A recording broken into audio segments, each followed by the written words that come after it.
Bismillahirrahmanirrahim. Assalamualaikum warahmatullahi wabarakatuh. Puji syukur kita panjatkan atas kehadirat Allah Subhanahu wa taala yang telah memberikan saya kesempatan untuk menjelaskan materi tentang pendidikan formal. Baik, langsung saja perkenalkan, nama saya Siti Aisyah Azura Hamzah, NIM 23092502006. Baik, langsung saja.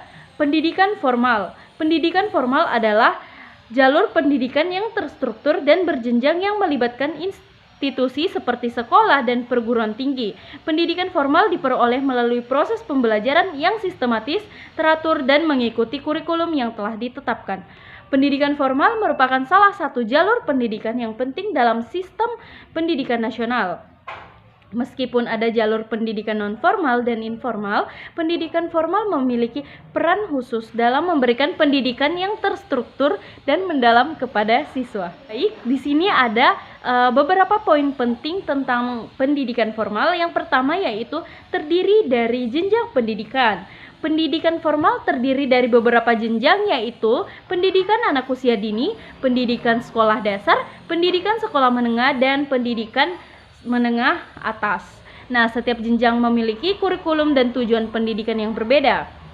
Dan yang kedua, ada dilakukan melalui institusi. Pendidikan formal dilakukan melalui institusi seperti sekolah dan perguruan tinggi. Institusi ini memiliki peran penting dalam menyediakan lingkungan belajar yang terstruktur dan mendukung perkembangan siswa. Dan yang ketiga yaitu mengikuti kurikulum. Pendidikan formal mengikuti kurikulum yang telah ditetapkan oleh pemerintah atau lembaga pendidikan. Kurikulum ini mencakup seperti materi pelajaran, tujuan pembelajaran, dan metode pengajaran yang harus diikuti oleh siswa. Dan yang keempat yaitu memiliki jenjang pendidikan yang terstruktur. Nah, pendidikan formal memiliki jenjang pendidikan yang terstruktur dan jelas. Setiap jenjang memiliki tingkat kesulitan yang meningkatkan seiring dengan naiknya tingkat pendidikan. Nah, lalu yang terakhir yaitu memiliki peran dalam pembentukan warga negara. Pendidikan formal memiliki peran penting dalam membentuk warga negara yang berkualitas. Melalui pendidikan formal, siswa tidak hanya memperoleh pengetahuan dan keterampilan saja, tetapi juga nilai-nilai sosial, moral, dan etika yang penting untuk kehidupan masyarakat. Nah, baik, selanjutnya ada contoh pendidikan formal. Yang pertama ada Taman Kanak-kanak atau TK. Nah, Taman Kanak-kanak ini adalah jenjang pendidikan formal untuk anak usia dini. Sebelum memasuki pendidikan sekolah dasar, di TK, anak-anak diajarkan berbagai keterampilan sosial, motorik, dan kognitif melalui bermain dan kegiatan yang menyenangkan. Lalu yang kedua yaitu sekolah dasar atau SD. Sekolah dasar adalah jenjang pendidikan formal yang menjadi awal pendidikan formal bagi anak-anak. Di SD, siswa belajar berbagai mata pelajaran seperti matematika, bahasa Indonesia, ilmu pengetahuan alam, dan lain-lain.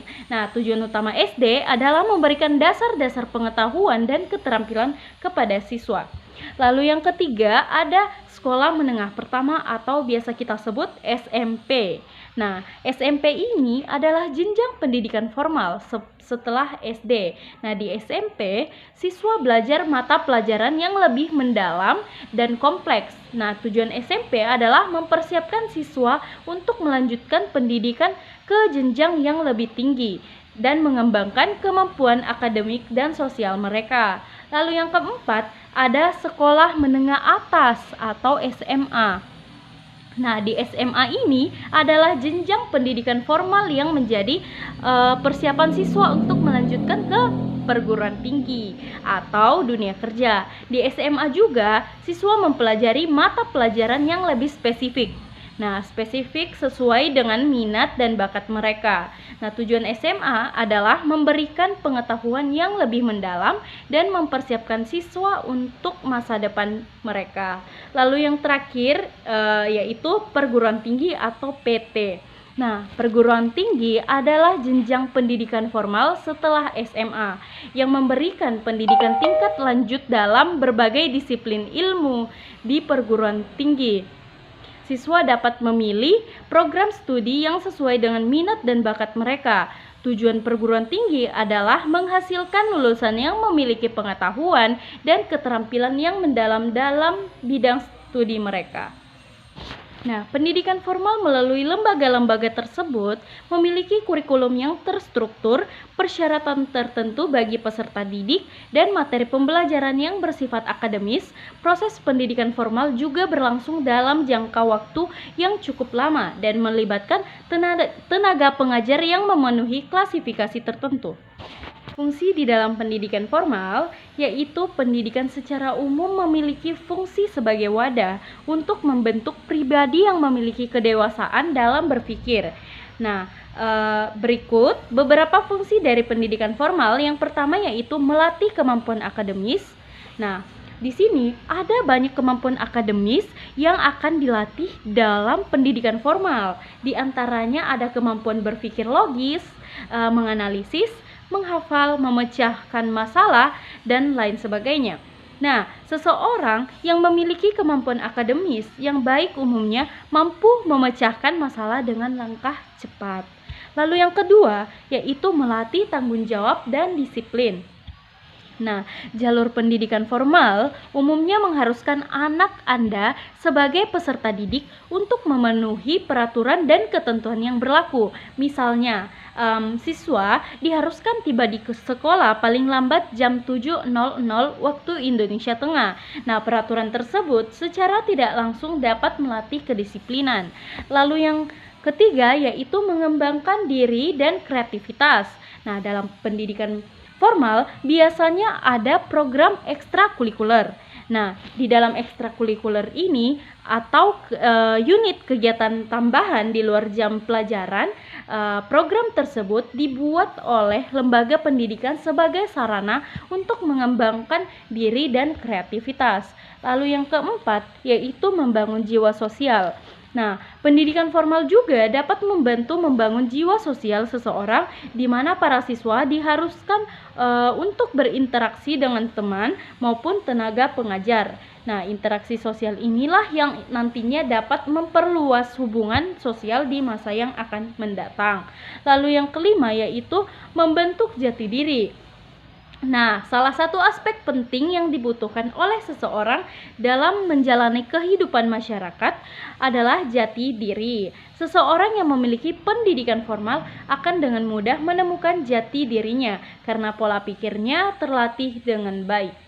Nah, karakteristik apa sih pendidikan formal itu? Nah, karakteristik pendidikan formal membedakan dengan pendidikan non-formal dan informal. Nah, salah satu karakteristiknya yaitu ada persyaratan tertentu yang harus dipenuhi untuk menjadi peserta didik.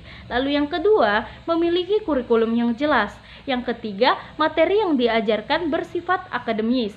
Lalu yang keempat, proses pendidikannya memakan waktu yang cukup lama. Lalu yang kelima, peserta didik harus melewati ujian di setiap jenjang pendidikan. Lalu yang keenam, pendidikannya diselenggarakan oleh pemerintah atau swasta. Yang ketujuh, tenaga pengajarnya harus memiliki kualifikasi tertentu. Lalu yang kedelapan, diselenggarakan dengan administrasi yang seragam. Lalu yang ke-9, ijazah sangat diperlukan untuk melanjutkan jenjang pendidikan selanjutnya. Selanjutnya ada kesimpulan yaitu pendidikan formal merupakan jalur pendidikan terstruktur dan berjenjang melalui institusi seperti sekolah dan perguruan tinggi. Nah, terdiri dari jenjang pendidikan dilakukan melalui institusi, mengikuti kurikulum, memiliki jenjang yang terstruktur dan berperan dalam pembentukan warga negara. Nah, contoh pendidikan formal yaitu meliputi TK, SD, SMP, dan SMA, dan perguruan tinggi, masing-masing dengan tujuan dan kurikulum yang berbeda. Melalui pendidikan formal, siswa tidak hanya memperoleh pengetahuan dan keterampilan, tetapi juga nilai-nilai sosial, moral, dan etika yang penting. Mungkin hanya itu materi dari saya. Kurang dan lebihnya mohon dimaafkan. Wabillahi taufiq wal hidayah. Wassalamualaikum warahmatullahi wabarakatuh. Jangan lupa like, comment, and share ya teman-teman. Terima kasih.